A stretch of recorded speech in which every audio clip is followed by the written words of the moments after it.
Israel Adesanya and Nasruddin Imavov are set right now, and they're in the works to headline UFC Saudi Arabia in Riyadh February 1st. Now, when I saw this initially, I had a lot of emotions, a lot of emotions running in my head. The first one is, we're so back. We're so back, bro. We're so back. Listen, man. As an Adesanya fan, first of all, it's hard out here. Like, you guys know, bro. You guys know. Everyone hates him. You know what I'm saying? Everyone hates me because I like him. You know what I'm saying? It's not easy being an Adesanya fan. You know what I'm saying? I feel like it's a lot easier just being a poet's heart or someone like just following like the sheep. Like, I don't get offended I called you guys the sheep, but you guys are sheep. You guys just follow what everyone else thinks is cool. You don't think for yourselves. Unfortunately, I'm different, which makes me me. You know what I'm saying? I'm not just a blind follower, and I'm an Adesanya fan. I stand by him since 2018.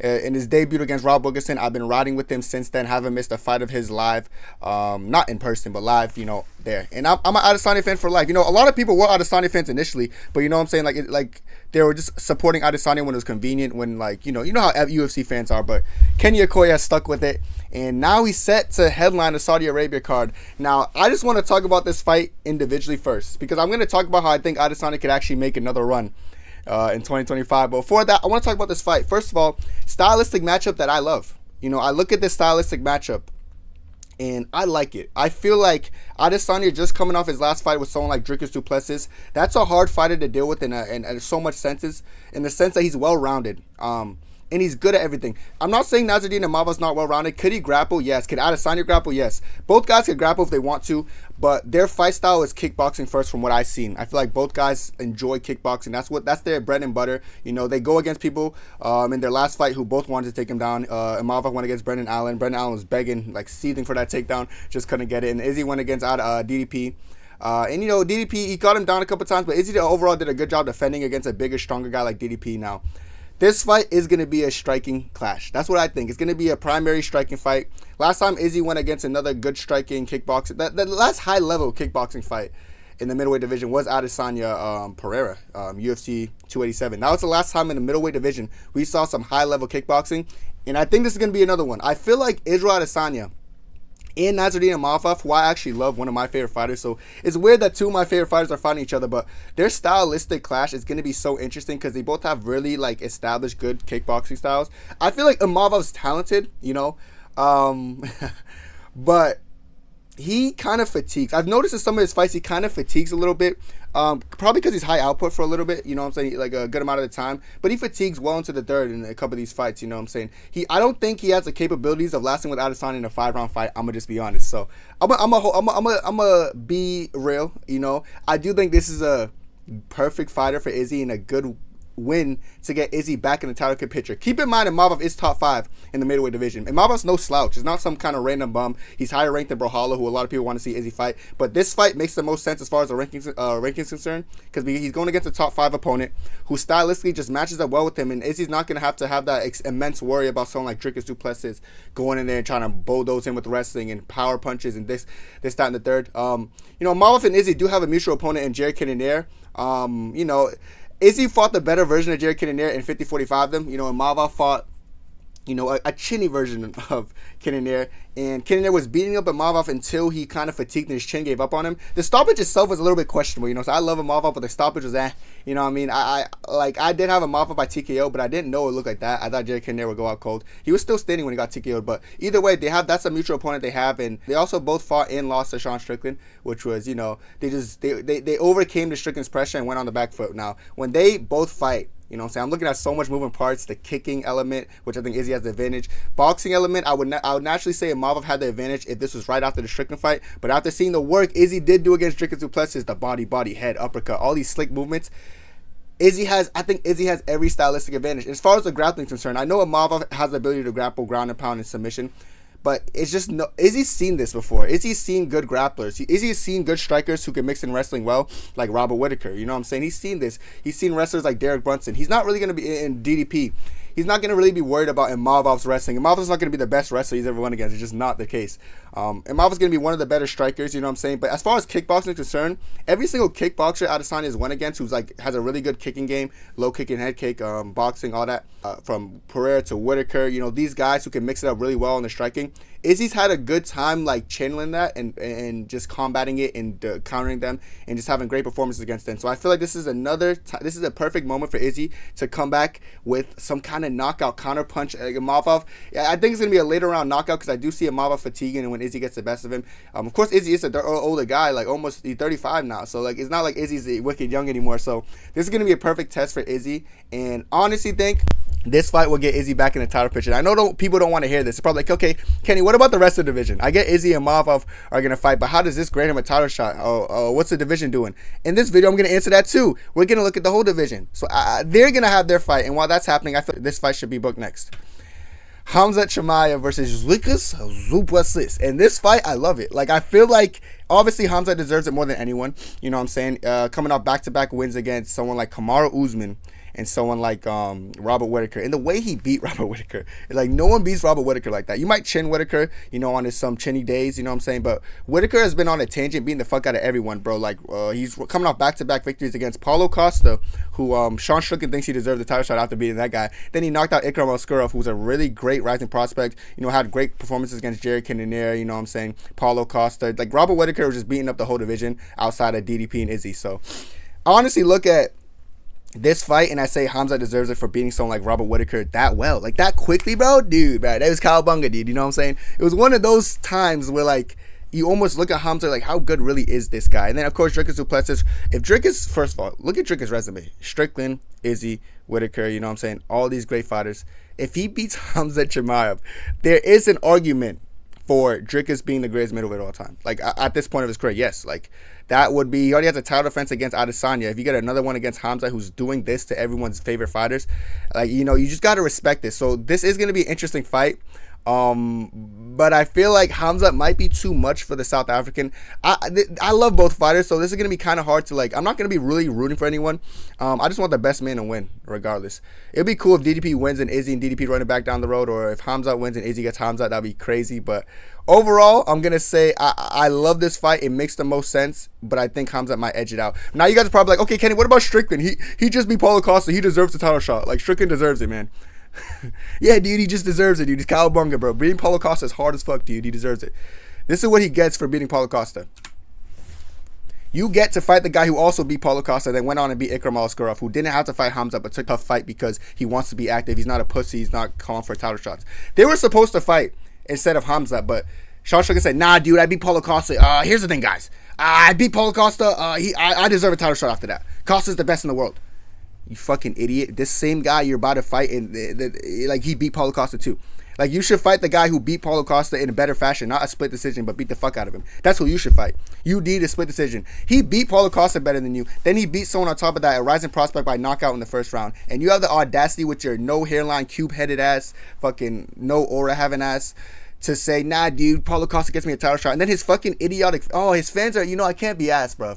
I can't be asked, chat. His fans are like, I don't know if they're okay mentally, but they just be like, yeah, dude, Paulo Costa's the best. He deserves it after beating Costa. You guys sound like idiots. Strickland versus Whitaker would be the ideal fight. And I know why Strickland's avoiding this fight, because Whitaker is not going to be a kickboxer who just fights him on the back foot. He knows Whitaker's going to blitz with these 1-2 head kicks. He's going to give him a hard fight. Strickland knows he's going to lose because Whitaker could also mix it up, mix in some wrestling. It wouldn't be a close fight, which is why Sean Strickland doesn't want to take it. So I don't blame him the fact that I know he's dodging a hard fight because he knows what's going to happen if they fight. I'm just blaming on the fact for being a pussy and thinking Paulo Costa gets you a title shot. I should. Oh, man, you know, I can't be asked, bro. Like, man, like, oh, fuck, bro. I'll sneako this dude, bro. Put me in the octagon with him, bro. I'm going to sneako him, bro. I'm gonna eat all his punches, but I'm going to come back with more offense and sneako did. You feel me? So, listen, bro.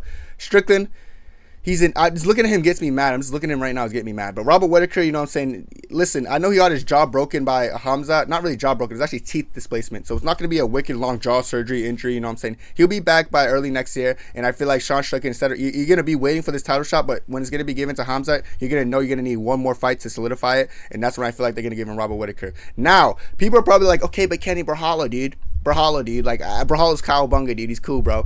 This is what we're going to do with Berhalo. Berhalo can fight Fluffy Hernandez, because I feel like Fluffy has a lot of hype. Berhalo has a lot of hype. And this matchup is going to be a favor to Fluffy. It's going to really test Fluffy. I think Fluffy's like top 12 or top 13 ranked, and Berhalo's number 6. Now, you guys are probably like, why would Berhalo fight back? Listen, Berhalo just beat Jerry Cannonier, who's coming off a knockout loss against Imavov. Fluffy's riding momentum, riding a good win streak. Like, there's got to be a favor that has to be done for Fluffy, and I think this is the favor to do for him. Now, this is perfect for Balo because beating a chinny kid in there, you don't really know where you're at. You know what I'm saying? Imavov did it too. Like, you don't really know where Balo's at.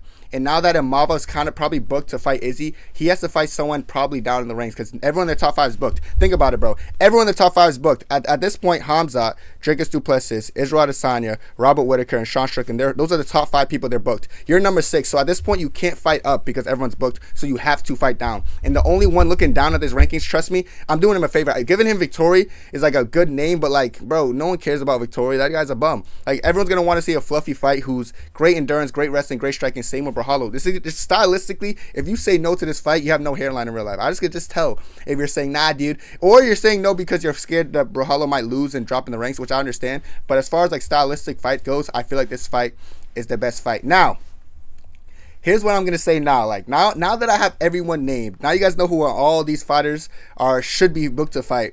We're gonna talk about who I think's gonna win. Let me just reiterate real quick. I think Izzy's gonna beat Imavov, right? I think Hamzat's gonna beat Dricus. And I think Whitaker's going to be Strickland. And I don't know about this fight. I honestly don't know about this fight. This fight, I'm going to say null and void because I don't know yet. I'll probably lean, I don't know. I might lean Balo just because I like it more. But now you're probably like, okay, so what happens after what you just said happens? I'll tell you. After Hamzat beats DDP, we're going to get, by somewhere around June-ish or July, whenever, we're going to get Adesanya versus Hamzat. Adesanya coming off his win against Imavov, going against Hamzat Chimaev. This is Adesanya's chance at the title fight. We're then going to have Whitaker, who just came off a win against Sean Strickland, go against Dricus du Plessis, who just came off the loss against Hamzat Chimaev. They get their rematch. They get to settle their score, and that happens. Then we get another rematch, hopefully on the same card. This could be the battle of the rematches. You know what I'm saying? We get Sean Strickland coming off a loss against Robert Whitaker, going against Imavov, who's coming off a loss against Izzy, and this is going to be their rematch too because the first fight, although very close, Sean Strickland did get it. This, like, who says no? Look how perfect this card would be, bro. And then this is, now I'm going to try to explain who I think will win these matchups. So Hamzat versus Adesanya, y'all know I love Adesanya to death. Y'all know I love Hamzat to death. This fight stylistically is horrible for Adesanya just because how good of a wrestler and grappler Hamzat is in the first round. Now, I said first round. This is going to be a 5-round fight, of course, a championship fight. It's just going to be hard for Adesanya to survive the onslaught. But has Adesanya survived first? Adesanya, if you put him in a compromising position early in the fight, when like you're still dry, Adesanya has shown that he's good at getting out of it. Dricus had him in the most compromised position. He had his back. Adesanya got out of it, survived. Adesanya has never been finished in the first round, ever. Never. You know what I'm saying? Adesanya has a good chin. Adesanya has good defensive grappling early. You know what I'm saying? I know people they're going to bring up the Dricus guys. You guys got to realize about the Dricus fight. Dricus rocked him, right, into like a takedown attempt and then kind of jumped on him while they were tired already in the 4th, 5th round. That was his first submission loss ever, and it was because it was so late in the fight. So to beat Adesanya, I don't believe you could just go in there and mollywop him in the first round. So that being said, it's going to be tough for Hamzat if he can't get him out. You know what I'm saying, of that first round. Because then I think Adesanya is going to piece him up for rounds 2, 3, 4, and 5. Like, one thing about the Dagestanis that I've known, you can see it against Gilbert Burns a little bit. He was kicking Hamzat in the leg, and Hamzat would, like, react horribly to it. Adesanya, I think, has the best leg kicks in the game. Adesanya takes away that front leg. That affects everything from the shots to the wrestling, everything, his movement. And once that's the case and he compromised that front leg, it's all just counterpunching him to an oblivion. That's what it really is. That's what I feel like. This how I feel like that fight would go if it goes the distance. So one guy has to win in the first round or the first 2 rounds. The other guy just has to survive the first round. You know what I'm saying?